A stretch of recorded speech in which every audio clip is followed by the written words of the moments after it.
ख्रिस्तामध्ये माझ्या प्रिय भाविकांनो, कालच आपण प्रभू येशू ख्रिस्ताचा स्नान संस्काराचा सण साजरा केला। स्नान संस्कार म्हणजे त्या दिवशी मोठं प्रगटीकरण झालेलं होतं। हा माझा पुत्र आहे याच्याविषयी मी संतुष्ट आहे। आणि आज आपण ऐकतो प्रभू येशू ख्रिस्ताचा बाप्तिस्मा होताच, पवित्र आत्म्याचं दान मिळताच प्रभू येशू ख्रिस्त पवित्र आत्म्याने प्रेरित होऊन आपल्या मिशन कार्याला जोमाने तयारी करत आहे। आपलं मिशन कार्य अगदी मोठ्या उत्साहाने आनंदाने सुरू करत आहे। जवळजवळ 30 वर्षानंतर प्रभू येशू ख्रिस्त आपल्या मिशन कार्याला सुरुवात करत आहे।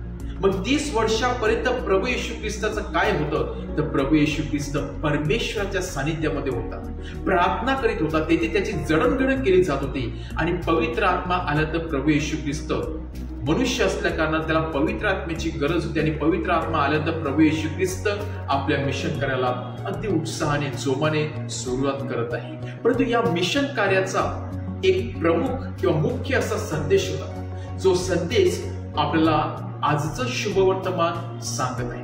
तो संदेश म्हणजे पश्चातापाचा, रिपेंटन्स।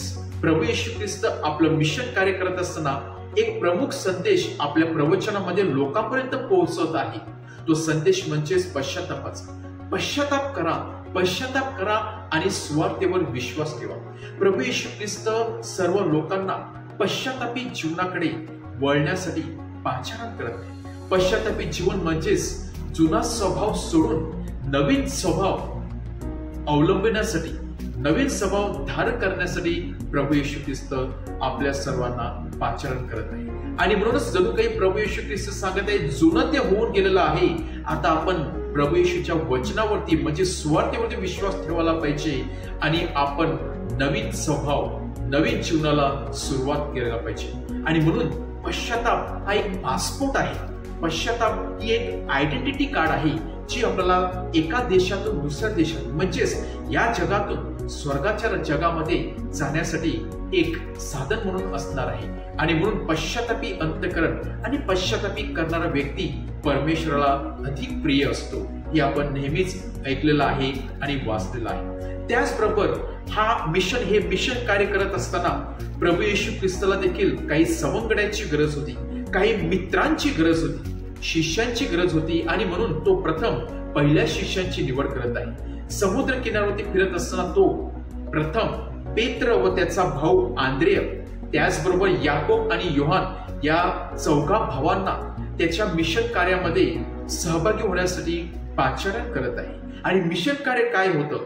मिशन कार्य तेच होतं, इतरांपर्यंत पश्चातापाचा संदेश पसरविणे, इतरांना देवराज्याच्या सोहळ्यामध्ये सहभागी होण्यासाठी पाचारण करणे। आणि म्हणूनच हे चौघे भाऊ प्रभू येशूच्या मिशन कार्यामध्ये सहभागी होतात। सहभागीच होत नाही तर शेवटपर्यंत ते विश्वासू राहतात आणि प्रभू येशूसाठी आपलं रक्त देखील सांगतात। आज आपल्या सर्वांचा स्नान संस्कार झालेला आहे, बाप्तिस्मा झालेला आहे। प्रभू येशूच्या नावाने आपल्यावरती शिक्कामोर्तब करण्यात आलेला आहे। म्हणजेच आपण पापामुळे जे नोकर झालेलो होतो, चाकर झालेलो होतो, स्लेव होतो, ते आता स्नान संस्कारामुळे आपण देवाचे अतिपवित्र मुलं आणि मुली बनलेलो आहोत। आणि म्हणून आपलं देखील काहीतरी मिशन आहे। कोणत्याही व्यक्ती सांगू शकत नाही की माझं काहीच मिशन नाही। आपलं प्रभू येशूसाठी काहीतरी मिशन असणार आहे। मिशन म्हणजेच देवराज्याची सुवार्ता पसरविणे, देवाच्या राज्यासाठी कार्य करणे, पश्चातापाचा संदेश पसरविणे, शांती प्रस्थापित करणे, न्याय प्रस्थापित करणे, मोडलेले घरे, कुटुंब, उद्ध्वस्त झालेले जीवन परत एकदा बांधणे, शांती प्रस्थापित करणे व राग द्वेष नष्ट करून इतरांना क्षमा करणे, हे आपलं मिशन कार्य आहे। आणि हे मिशन कार्यामध्ये सहभागी होण्यासाठी आज देऊळ माता प्रभू येशू ख्रिस्ताने आपल्या सर्वांना पाचारण करत आहे। प्रभू येशू ख्रिस्ताने मिशन कार्याची सुरुवात अगदी उत्साहाने जोमाने सुरुवात केलेली होती। आपला देखील बाप्तिस्मा झालेला आहे, परंतु आपल्याला आपल्या मिशन कार्याचा विसर पडलेला असतो। आणि म्हणूनच आजच्या दिवशी आपण परमेश्वराकडून सामर्थ्य मागूया की जे मिशन कार्य आपण विसरून गेलेलो आहोत, त्या मिशन कार्य परत एकदा आपण जोमाने सुरुवात करावी। प्रभू येशूच्या हातामध्ये हात घालून पावलावरती पाऊल ठेवून आपण त्याच्या मिशन कार्यामध्ये सहभागी व्हावं, मिशन कार्यामध्ये त्याला हात द्यावा। म्हणून आपण या क्षणाला आपण विशेष कृपा व शक्ती मागूया. आमेन.